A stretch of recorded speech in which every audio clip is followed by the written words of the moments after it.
आवी, प्लीज़ यार अपनी बीबी के साथ मेरी एक डेट ही फिक्स करवा दो यार। क्या गज़ब का बंदा है। जब नज़र आता है ठा करके इस दिल पर जाकर लगता है। तुम्हें देखकर जिस तरह इनके चेहरे पर नरमी आती है, काश मुझे देखकर भी आती।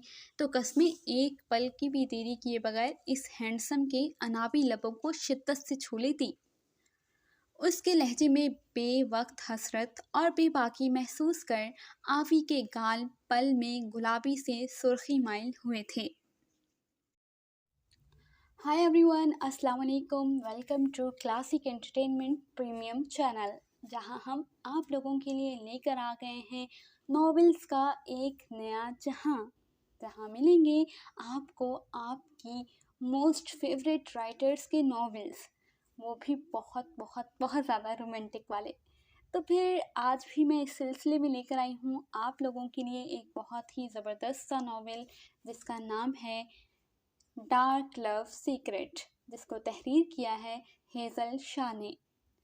तो फिर जल्दी से बढ़ते हैं इस नॉवेल की एपिसोड 1 की जानिब, मगर उससे पहले आप कर लें वीडियो को लाइक, और अगर आपको हमारी ये प्रीमियम ऑफर्स पसंद आ रही हैं तो इसको अपने दोस्तों के साथ शेयर करना मत भूलिएगा, ताकि वो भी हमारे चैनल की मेंबरशिप लेकर इन नॉवेल्स को एंजॉय कर सकें।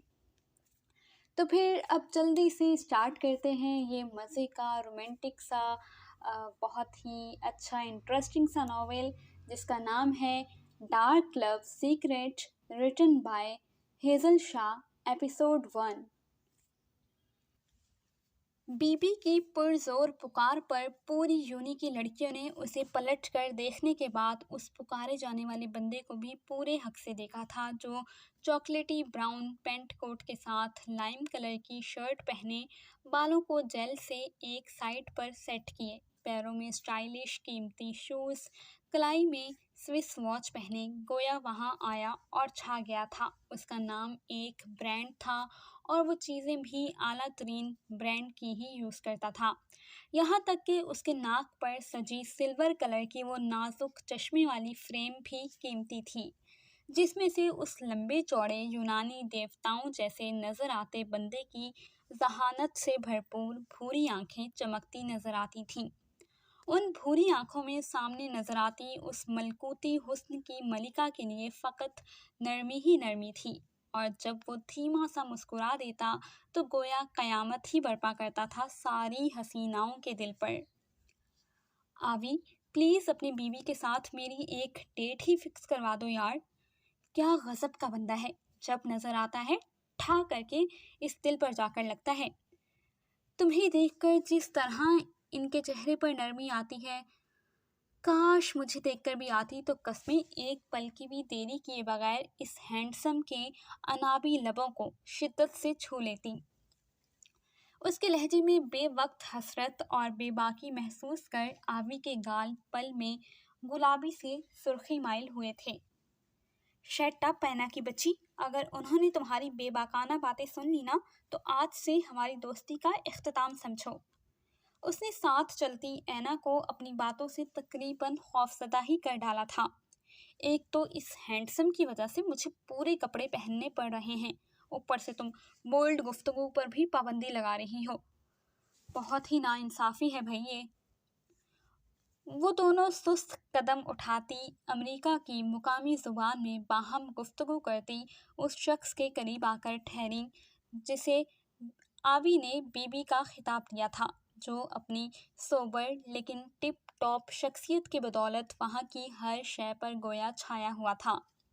ये कैलिफोर्निया यूनिवर्सिटी थी, जहाँ आवी का सेकंड सेमेस्टर चल रहा था। ऐना उसकी क्लासमेट ही नहीं बल्कि उसकी काफ़ी अच्छी दोस्त भी थी। Hello sir. सारे जहाँ की शरीनी लहजे में समोए वो हाथ मिलाने के लिए अपना बाजू आगे करते करते रह गई कि पहली मुलाकात में वो ऐसा करके सुबकी उठा चुकी थी, क्योंकि जवाबन आवी के बीबी ने अपना हाथ आगे नहीं बढ़ाया था।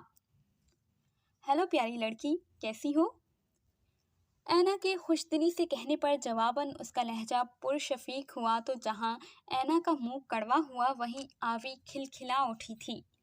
फूलदार लॉन्ग स्कर्ट पहने, जिसकी स्लीव्स फुल थी, बालों को पोनी में जकड़े, गले में स्ट्रॉलर लिए, मोटी मोटी आंखों और भरे भरे सुर्खी माइल लबों के साथ वो जाहिद शिकन हुस्न रखती थी जो देखने वालों को एकदम जकड़ लेता था, जैसे इस वक्त कोई मस्मराइज हुआ था। फकत उसकी मासूम हंसी में गुम होता उसके लबों के सारे रंग चुरा लेना चाहता था। आवी के चेहरे पर भी एक नाजुक फ्रेम की ऐनक थी जो वो दूर की नज़र की वजह से यूज़ करती थी। चलो आवी, लेट हो रहा है। मोबाइल पर आई नोटिफिकेशन पर एक नज़र डालते उसका अंदाज हमेशा की तरह नर्म लेकिन संजीदगी से पुर था। ओके है ना, फिर मिलते हैं। वो उसे हाथ हिलाती अपने बीबी के साथ चल पड़ी थी। आवी, कितनी मर्तबा कहा है बीबी ना कहा करो, ऐसा लगता है कि बीबी जी कह रही हो। नरमी से उसे हमेशा की तरह टोकते वो उसके लिए अपनी गाड़ी का पिछला डोर ओपन कर गया तो वो जल्दी से पिछली सीट पर संभल कर बैठ गई।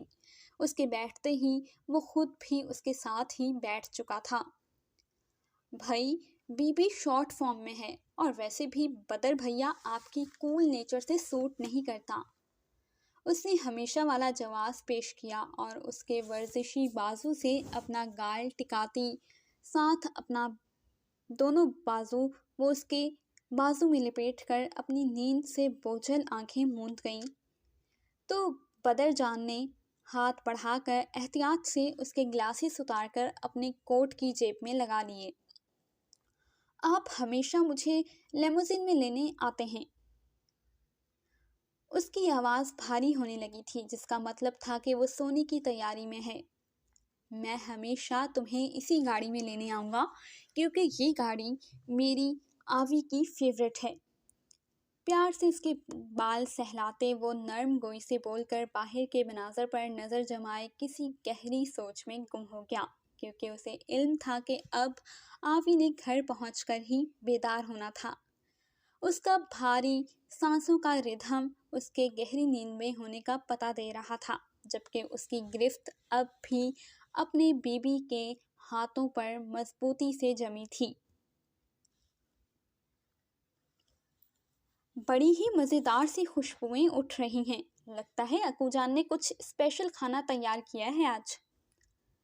नर्म लहजे में सलाम करते वो डाइनिंग टेबल की चेयर खींचकर उस पर बराजमान होता खुशदिली से बोला और साथ ही बगल में बैठी आवी की चोटी भी खींची। आउच! बीबी!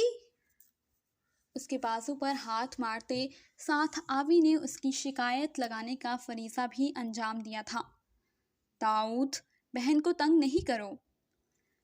मोबाइल से नज़रें हटाए बगैर ही बदर जान की प्यार भरी तंबी पर जहां आवी ने उसे जुबान दिखाई वहीं उसने अपनी बहन को मसनूई खूरी से नवाजा था।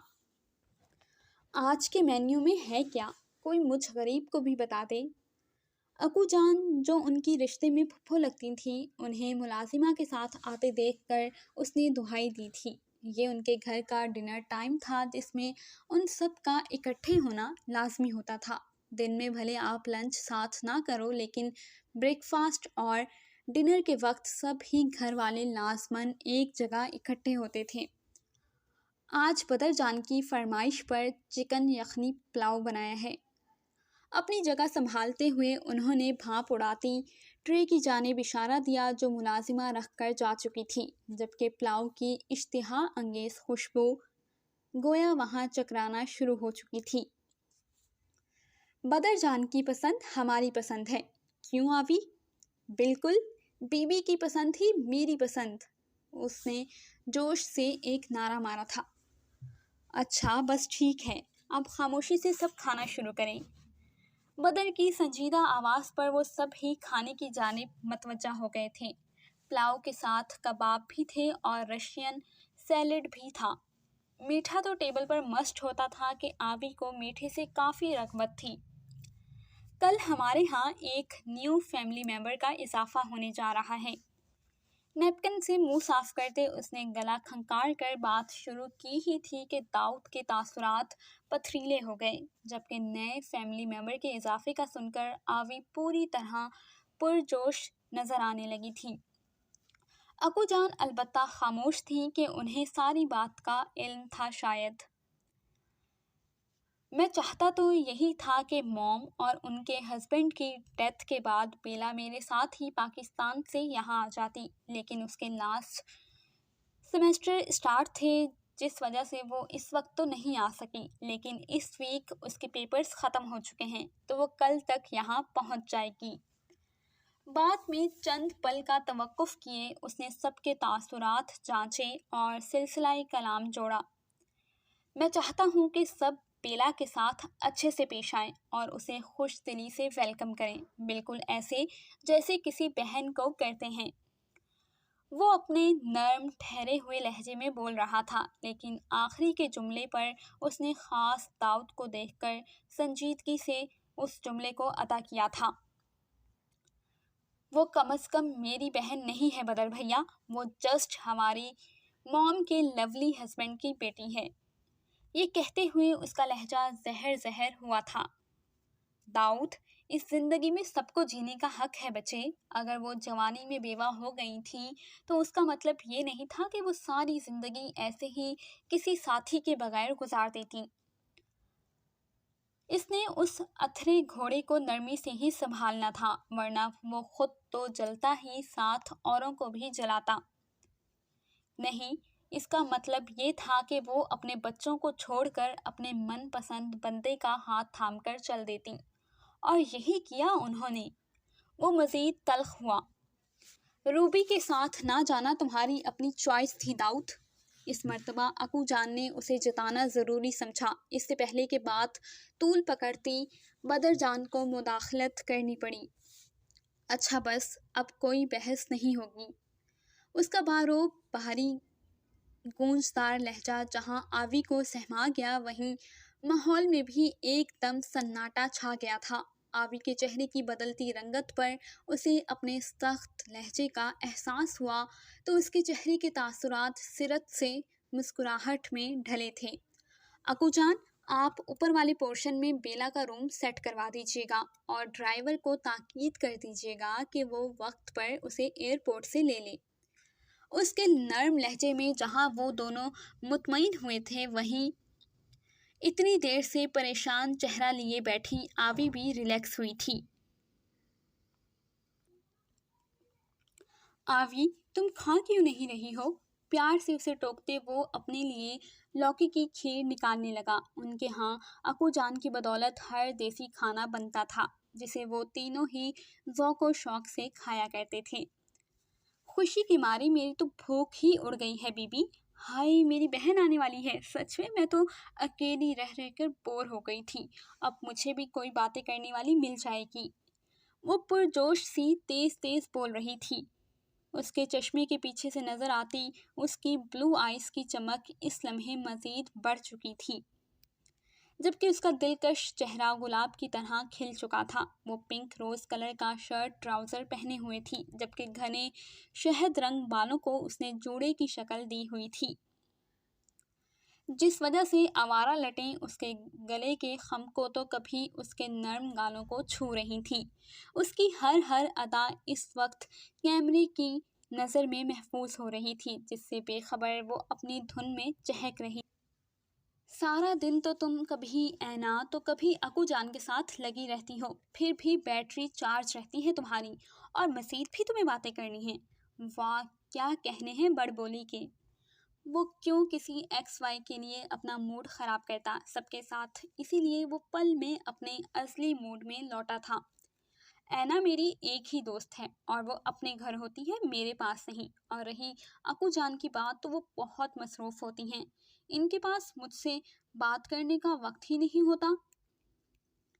इसने फौरन दिफाई अंदाज अपनाया था। इस दौरान बदर जान मीठे से इंसाफ करता चेहरे पर मुस्कान लिए उनकी गुफ्तगू सुन रहा था, तो वहीं अकू जान उठकर ग्रीन टी बनाने चल दी थी। इतने सर्वेंट की फौज होने के बावजूद वो सब उन्हीं के हाथ का खाना पीना पसंद करते थे। बड़े से फाटक नुमा गेट को गाड़ी ने क्रॉस किया तो उसे यूं लगा कि जैसे उसने फेरी टेल में कदम रख दिया हो। वसी पैमाने पर फैला ये वाइट विला दूर ही से अपनी शान बता देता था। लंबी सी रविश से गुजरते कई जगह बावर्दी सर्वेंट खड़े पौधों की काट छांट करते नजर आ रहे थे।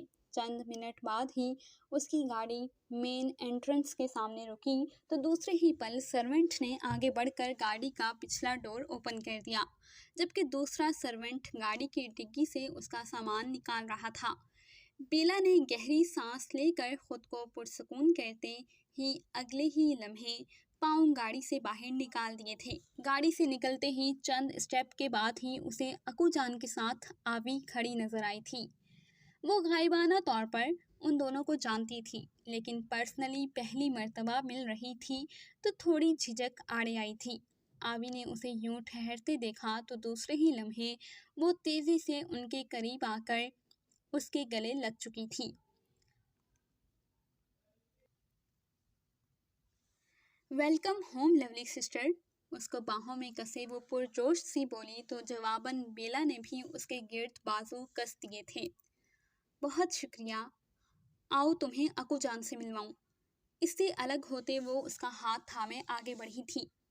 अस्सलाम वालेकुम। वालेकुम अस्सलाम। सफ़र कैसा गुजरा बच्चे? उसे गले लगाकर उसके माथे पर प्यार देते उन्होंने पुरशफीक अंदाज में पूछा था। अच्छा था, उसने मुख्तसर जवाब दिया था। चलो तुम जाकर अपने रूम में फ्रेश हो जाओ, कुछ देर में लंच टाइम होने वाला है। आवी, बहन को उसका रूम दिखाओ।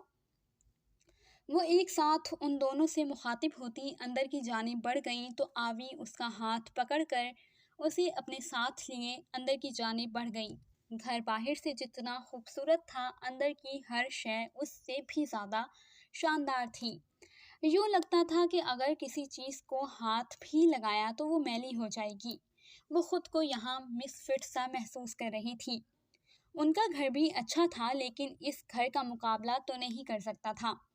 इस घर का किचन ही उसके बेडरूम से कई गुना बड़ा था। गोल अंदाज में बनी सीढ़ियों पर कदम रखते उसने एक नज़र ओपन किचन पर डाली थी, जहाँ बेवक्त 4 फीमेल सर्वेंट मौजूद थीं।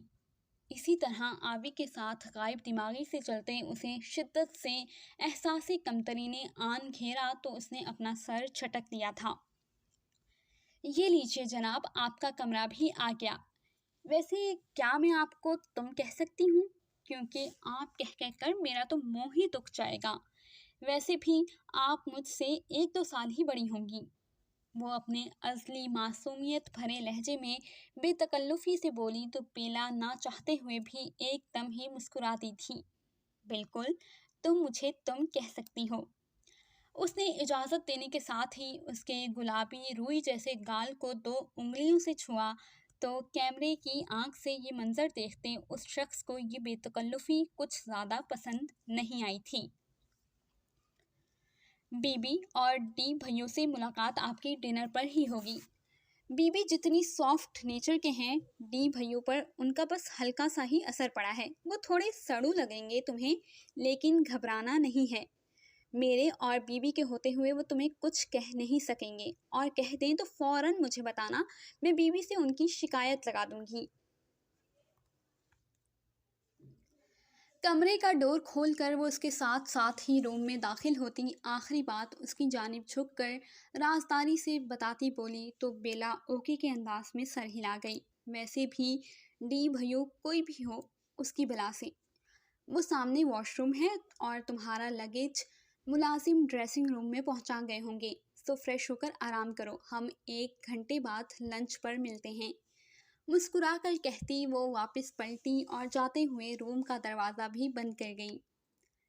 मेरी ज़िंदगी कभी आसान क्यों नहीं रही। इस लग्जरी रूम को देखते उसके लहजे में फ़कत हसरत ही हसरत मौजूद थी। जारी है। जी तो रीडर्स, कैसी लगी आपको डार्क लव सीक्रेट की एपिसोड 1? उम्मीद करती हूँ कि पसंद आई होगी। और आपको क्या लगता है कि वो कौन है जो आवी को कैमरे की आंख से देख रहा है, और क्या बेला को दाऊद अपने घर में आराम से रहने देगा, और क्या होगा इन लोगों का माजी? ये सब जानने के लिए आप जुड़े रहिएगा हमारे साथ, क्योंकि बहुत जल्द हम नेक्स्ट एपिसोड के साथ हाजिर होने वाले हैं, जिसमें आप पर खुलेंगे बहुत से राज। तो आप हमें कमेंट सेक्शन में ज़रूर बताइएगा कि आपको हेज़ल शाह का ये नॉवल कैसा लग रहा है। मिलती हूँ बहुत जल्द नेक्स्ट एपिसोड के साथ। तब तक अपना ढेर सारा ख्याल रखिएगा और मुझे दीजिए अब इजाज़त। अल्लाह निगहबान।